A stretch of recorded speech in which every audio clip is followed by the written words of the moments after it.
यह हवेली राजा महाराजा के समय में बनी हुई थी, लेकिन पिछले 18 सालों से इस हवेली में आज तक कोई भी रहने के लिए नहीं आया। इच्छा होने पर भी इस हवेली में कोई भी नहीं रह पा रहा था, क्योंकि लोगों का कहना था कि इस हवेली में भूत प्रेत का साया है। जब अजीत सिंह को इस हवेली के बारे में पता चला तो उसने तय किया कि वो इस रहस्य को जानकर ही रहेगा। क्यों लोग इस हवेली में नहीं रह पा रहे हैं। उसने मजबूत इच्छा शक्ति से हवेली में रहने की पूरी तैयारी कर ली।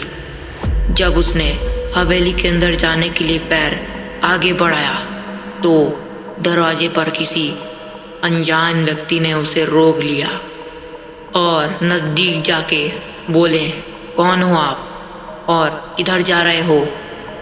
अजीत सिंह ने जवाब देने के बजाय उसने सामने वाला सवाल किया, जी आप कौन? मेरा नाम अर्जुन सिंह है और मैं यहीं पास में ही रहता हूँ। अजीत सिंह ने कहा, ओह अच्छा, मैंने सुना है कि यह एक भूतिया हवेली है और यहाँ कोई नहीं आ पाता, इसीलिए मैं इस हवेली में एक दिन रुकने का फैसला किया है। अर्जुन सिंह ने कहा, जी हाँ, आपने सही सुना और आप भी अंदर मत जाइए। मेरी माने तो आप भी वापस लौट जाइए, यहाँ बहुत खतरा है। यह सुनकर अजीत सिंह खुश हो गया, जैसे उन्हें कोई लॉटरी लग गई हो। अर्जुन ने उसकी खुशी को देखकर बोला, आप क्यों खुश हो रहे हो? आपको तो भूत का नाम सुनकर डर लगना चाहिए। शायद आपको पता नहीं होगा कि मैं भूत प्रेत में काफी दिलचस्पी रखता हूँ। अगर इस हवेली में भूत है तो मैं अंदर जरूर जाऊंगा और सारी सच्चाई का पता भी लगाऊंगा। इतना कहकर अजीत सिंह उस हवेली में चले गए। अंदर जाके अजीत ने अपनी बैग को साइड में रखा और हवेली के चारों ओर देखने लगा। सारे रूम भी चेक कर लिए। बाद में ड्राइंग रूम आके सोफे पर बैठ गया। उसने वहां बैठकर दारू के 2-4 पैक भी किए। वहीं अचानक उस रूम में लाइट का एक बल्ब चालू बंद होने लगी, लेकिन अजीत ने उस पर ध्यान नहीं दिया। थोड़ी देर बाद दूसरा बल्ब चालू बंद होने लगा। फिर तो हवेली के सारे लाइट चालू बंद होने लगी। यह सब देखकर अजीत अपनी जगह पे खड़ा हो गया और संपूर्ण सावचेत हो गया। अचानक उसके सामने एक छोटा टेबल हवा में उड़ने लगा।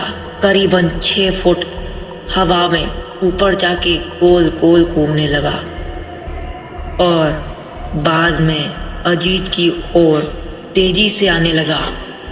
अजीत ने तुरंत ही अपनी जगह बदल दी और दूसरी ओर चला गया और वो टेबल वहीं जाकर गिरा जहां अजीत खड़ा था। अजीत कुछ समय पाता मैं सोफे की सीट उसकी ओर आने लगी। वो जल्द खड़ा हो गया और छलांग लगा के दूसरी ओर कूद गया, जिसके कारण सोफा दीवार को टकराया और अजीत बच गया। अचानक सब कुछ शांत हो गया। अजीत ने चारों ओर सतर्कता से देखा और बड़ी आवाज में बोला, तुम जो भी हो सामने आकर बात करो। वही एक बड़ी परछाई उसके सामने आई। अजीत ने उस परछाई को देखकर बोला, कौन हो तुम और क्यों मुझे मारना चाहते हो? परछाई, तुम्हारी भूल के कारण। अजीत, मेरी भूल? मेरी कौन सी भूल की? परछाई, इस हवेली में आने की भूल। मैं किसी को भी इस हवेली में खुश नहीं देख सकती। अजीत, लेकिन क्यों? वो परछाई जवाब दिया, आज से 18 साल पहले इस हवेली के मालिक ने मुझे यहीं पे मार डाला था। मेरी कोई गलती भी नहीं थी। इस कारण की वजह से मेरी आत्मा इस हवेली में भटकती रहती है। मैं किसी को भी इस हवेली में मैं नहीं रहने दूंगा, क्योंकि इस हवेली में मेरा खून हुआ था। इस हवेली में जो भी रहने के लिए आएगा उसकी मौत होगी। अजीत ने कहा, मैं तुम्हें अपने असली रूप में देखना चाहता हूँ। तुम्हें मारने से पहले मैं तेरी यह इच्छा अवश्य पूरी करूंगी। और उस पछड़े ने एक भयानक डरामय रूप ले लिया। उसका चेहरा इतना भयानक था कि अजीत भी एक क्षण के लिए डर गया था, लेकिन दूसरी ही क्षण में उसने अपने आप पर काबू पा लिया। बाद में इसने अपनी जेब में से सफेद पाउडर निकाला और उस भूत के ऊपर फेंक दिया। भूत के पर पाउडर पड़ते ही वो जलने लगा। बड़ी बड़ी ज्वाला इस उठने लगी।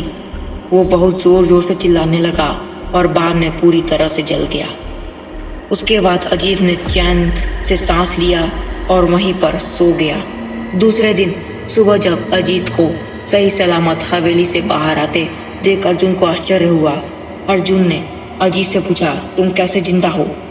अजीत ने अर्जुन को कल रात को घटी घटना को पूरी तरह से बताया और बोला, अब यह हवेली भूतिया हवेली नहीं रही।